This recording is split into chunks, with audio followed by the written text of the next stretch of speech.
Funciones de nuestro organismo en realidad están en un sube y baja. El azúcar sube y baja, el colesterol sube y baja, la presión sube y baja, la cantidad de bilirrubina sube y baja, la cantidad de secreción de hormonas suben y baja. Las emociones también suben y bajan. Y todo eso que mencionaste antes, el azúcar, de la bilirrubina, todo eso, ¿depende de las emociones para subir y bajar? También, lo que pasa en el cerebro pasa en el cuerpo. De hecho, cualquier momento en que nos emocionamos ya tenemos taquicardia, más adrenalina. Cuerpo y mente son una misma cosa. ¿Y cómo logramos ese equilibrio? Bueno, hay que buscarlo. Es una cuestión de trabajo. Se aprende perfectamente. Lo que pasa es que tiene que ver con la inteligencia emocional. Einstein decía que la educación es lo que nos queda después que olvidamos todo lo que nos enseñaron en el colegio. Es decir, todo lo formal. La tabla de multiplicar, historia, geografía. Pero lo que vos mencionas, la inteligencia emocional, hay algo en el libro muy interesante que tiene que ver con cómo le enseñamos también a nuestros hijos, ¿no es cierto?, a tener inteligencia emocional. ¿Cómo definirías la inteligencia emocional? La palabra inteligencia emocional es extraordinaria porque junta dos cosas, que es la palabra inteligencia clásica, que parece la lógica, la matemática, con la emocionalidad. Y eso depende de tres características, Mariana. Uno es la percepción de las emociones.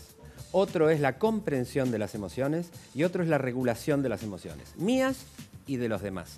Si yo, parece que yo supiera, pero en realidad vengo aprendiendo a golpes porque no aprendí inteligencia emocional de chico. Y siempre digo con mi señora que si volviésemos a educar a nuestros hijos, que ya son grandotes, lo haríamos más emocionalmente. ¿Qué es más emocionalmente? Es mostrarle fotos desde chiquito, una foto de un cumpleaños donde esté el abuelo, y que distingan la cara del abuelo, y que diga alegría, y cuando aprenda un poco más que diga felicidad, y que cuando diga felicidad uno le pueda preguntar por qué, y que una conversación en casa uno diga, sí, ¿cómo te fue hoy? Ah, sí, bueno, hice tal cosa, tal... y agregar cómo te sentiste. Claro. Es decir, llegar emocionalmente, porque por otro lado todo es comunicación emocional. En el libro anterior digo que no somos, y lo uso ahí también, no somos seres racionales, No emocional. sino que somos seres emocionales que razonan. Pero Dani, de alguna manera vos lo que estás diciendo es que lo que hay que hacer es poner en palabras las emociones, racionalizar las emociones, sería. En realidad hay tres cosas muy potentes, que complejizan un poquito el tema. Uno son las sensaciones, otros son las emociones y otros son los sentimientos. A ver si me puedo explicar. A ver, dale, vamos a diferenciar las tres cosas que se nos suelen confundir. Porque son tres cosas distintas y que las podés dirimir, las podés separar. Las sensaciones responden a la pregunta ¿cómo te sentís? Y cómo te sentís es si bien o mal y si te sentís tranquilo o intranquilo. Básicamente es eso, sensación de agrado o desagrado.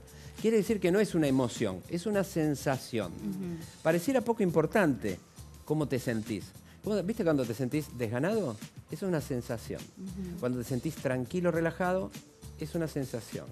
Cuando te sentís excitado, es una sensación. Cuando algo no te agrada, es una sensación. Esto es muy importante, todavía no hablé de emoción y sentimientos.